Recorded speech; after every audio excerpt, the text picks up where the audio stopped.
All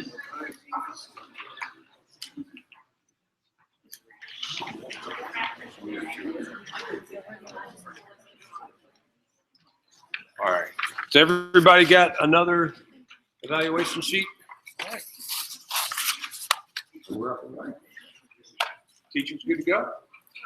Yeah, I think we're ready to welcome the fracking group. We'll start with the you guys. Actually, no, start with the groups. Okay, please welcome the fractures, hydraulic fractures.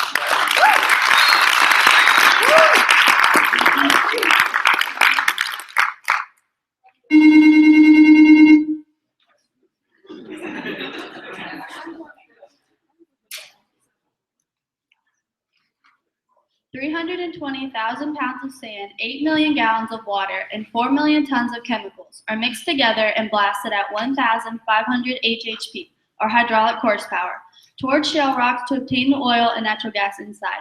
This process is called hydraulic fracturing, or fracking for short. During the Civil War, Lieutenant Colonel Edward A. Roberts established the idea of propelling gunpowder-filled torpedoes down wells to obtain oil. He first introduced his method in Titusville, Pennsylvania, and as soon as he introduced it, Roberts' company flourished. The golden age of fracking was in 2003 when 2 new natural gas formations were discovered. These formations were called the Bakken and Three Forks. These formations were said to contain 6.7 trillion cubic feet of untapped natural gas. It is formations and discoveries like these that make fracking so beneficial and so important. The positive impacts of fracking are that it can decrease the United States' need to depend on foreign energy sources, it creates jobs, and has a less negative impact on the environment than other fossil fuels. Hello, my name is Alex Clark, and this is my partner, Victoria Erskine. We're here to present the negative effects of hydraulic fracturing. Fracking is a process of injecting chemically treated water into the shale in desire to extract the oil. This idea was originated in 1946 when researchers were trying to find a method that could successfully extract the oil from the shale in several gas fields found in southwest Kansas. Eventually, the researchers found a chemical compound that was a mixture between water and napalm found from World War II that successfully opened the door for many new advances in fracking, which later led to the destruction of the environment, pollution, and the use of extensive resources. The first positive effect of fracking is that it can decrease the United States' need to depend on foreign energy sources. According to the Energy Information Administration, the United States imports approximately 9 million barrels of petroleum per day from about 80 different countries. The United States depends on foreign energy sources when in fact we have our own huge supply of natural gas right beneath our feet. According to the Energy Information Administration, again, the United States possesses 2,552 trillion cubic feet of untapped natural gas. If these natural gas reservoirs were tapped into, they would be enough to supply the United States for 110 years. These reservoirs must be tapped into for the good of our country because our main import sources are unstable countries like countries in the Middle East, Venezuela, and Russia. And if they were to not provide us with our oil anymore, the country could suffer. To avoid this, the United States must find new energy sources. The best way to do this is to use fracking. One con of hydraulic fracturing is how destructive it is to the environment. Hydraulic fracturing causes minor tremors or earthquakes because hydraulic fracturing induces seismic activity from deep injection wells. Hydraulic fracturing uses an enormous amount of water and creates a lot of wastewater. Hydraulic fracturing causes a lot of diseases such as respiratory illnesses and skin diseases like cancer, like skin cancer and lung cancer and irreversible lung disease. Another positive impact of fracking is the strengthening of the economy by producing jobs. The current unemployment rate of March 2015 is 5.5%, which is approximately 8.6 million people. According to an IHS Global Insight study, fracking is to bring in 1.7 million jobs this year, each with a salary of $60,000 to $70,000.